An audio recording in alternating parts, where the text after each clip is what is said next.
मित्रांनो, मागच्याच आठवड्यात बैलगाडा क्षेत्रातील एक अतिशय दुःखद बातमी आपल्या सर्वांसमोर आली।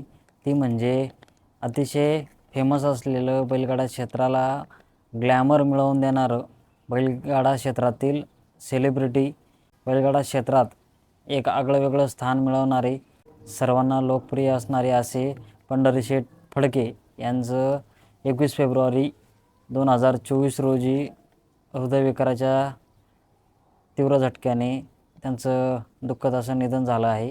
बैलगाडा क्षेत्रामध्ये त्यांच्या जाण्यानं अतिशय एक पोकळी निर्माण झालेली आहे आणि सर्वीकडे एक हळहळ निर्माण होत आहे।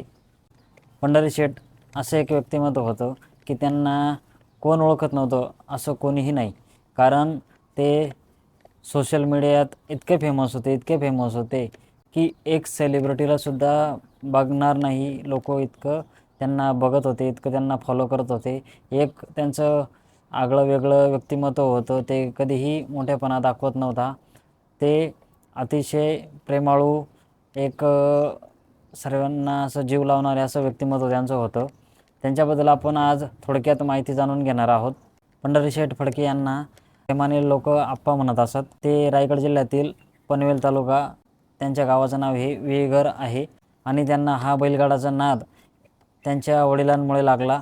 पहिले पाण्याच्या त्या घाटाच्या शर्यती राहत होत्या, तेव्हा ते वडिलांसोबत, चुलत्यांसोबत जात असायचे आणि तेव्हा त्यांना तो अशी त्यांच्या वडिलांसोबत जाऊन अशी बैलगाडा क्षेत्राची गोडी लागली। त्यानंतर 1990च्या दशकामध्ये त्यांनी 10-11 हजाराला सर्जा राजा नावाची 2 बैलं घेतली। त्यांनी सलग मुंबईमध्ये 7 वर्ष धुमाकूळ घातला आणि तेव्हापासून पंढरीशेठ फडके हे नावारूपाला चर्चेत यायला लागले।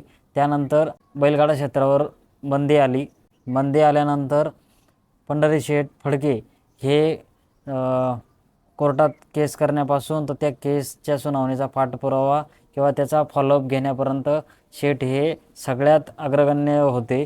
आणि ज्या दिवशी 2021मध्ये माननीय सर्वोच्च न्यायालयाने या बैलगाडा शर्यतीवरची बंदी उठवली आणि सर्व शेतकरी बांधवांना एक चांगला न्याय या न्यायव्यवस्थेने आपल्या सर्वांना दिला। कारण या बंदी उठण्यामागचा सगळ्यांना आनंद असा होता की आपली जी बैलं होती ती जर चांगले पळत असतील तर त्यांना चांगली किंमत भेटत असेल। त्याचबरोबर बैलगाडा क्षेत्रावरची जी बंदी उठली त्यानंतर पंढरीशेठ फडके हे हातात म्हणजे ते फटाके वाजवण्याचा एक व्हिडिओ नुकताच व्हायरल होत आहे।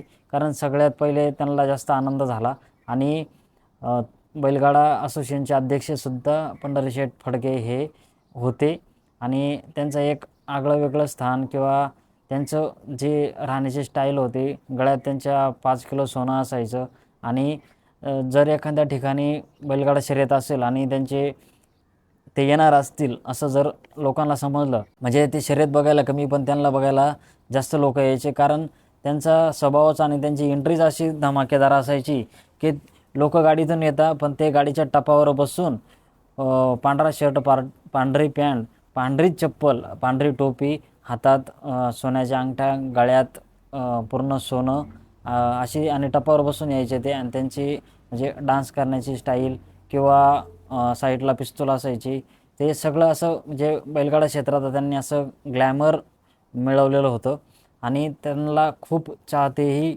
होते। त्यांचा म्हणजे त्यांना बघण्यासाठी लाखोनी गर्दी जमत असायची। त्यांच्या दावणीला कमीत कमी 50 असे चांगले बैल होते। त्यांच्या बादल नावाचा हा बैल होता, त्याने खूप धुमाकूळ घातला आणि 11 ते 12 लाखाची त्यांनी शर्यतसुद्धा जिंकलेली आहे। जर बादल घरातून बाहेर निघाला शर्यतीच्या ठिकाणी त्याचे असंख्य चाहते पोचायचे। पंढरीशेठ जेवढे लोकप्रिय होते तेवढेच ते श्रीमंतसुद्धा होते आणि त्या श्रीमंताचा त्यांना कधीही म्हणजे असं हे नव्हता।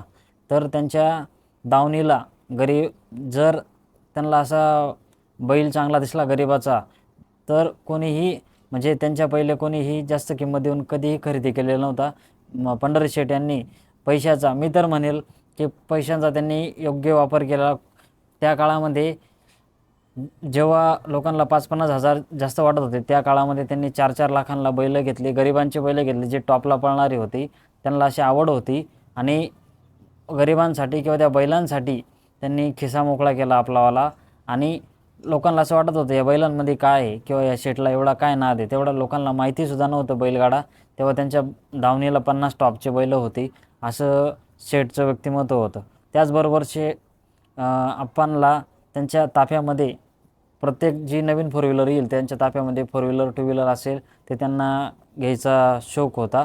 ज्या ड्रायव्हरनी बैलगाडा शर्यत जिंकली त्या ड्रायव्हर म्हणजे त्या बक्षीस स्वरूपात जर टू व्हीलर फोर व्हीलर काय जे भेटेल तर ती बक्षीस ते घरी न आणता त्या ड्रायव्हरला तसं भेट देतात. ते त्यांनी एका मुलाखतीमध्ये सांगितलं होतं की जेव्हा आम्ही पहिले शर्यत करायचो तेव्हा छोटीशी कोंबडी किंवा मेंढीचं ते छोटं बच्चं मिळायचं, पण तरीही खूप आनंद होता.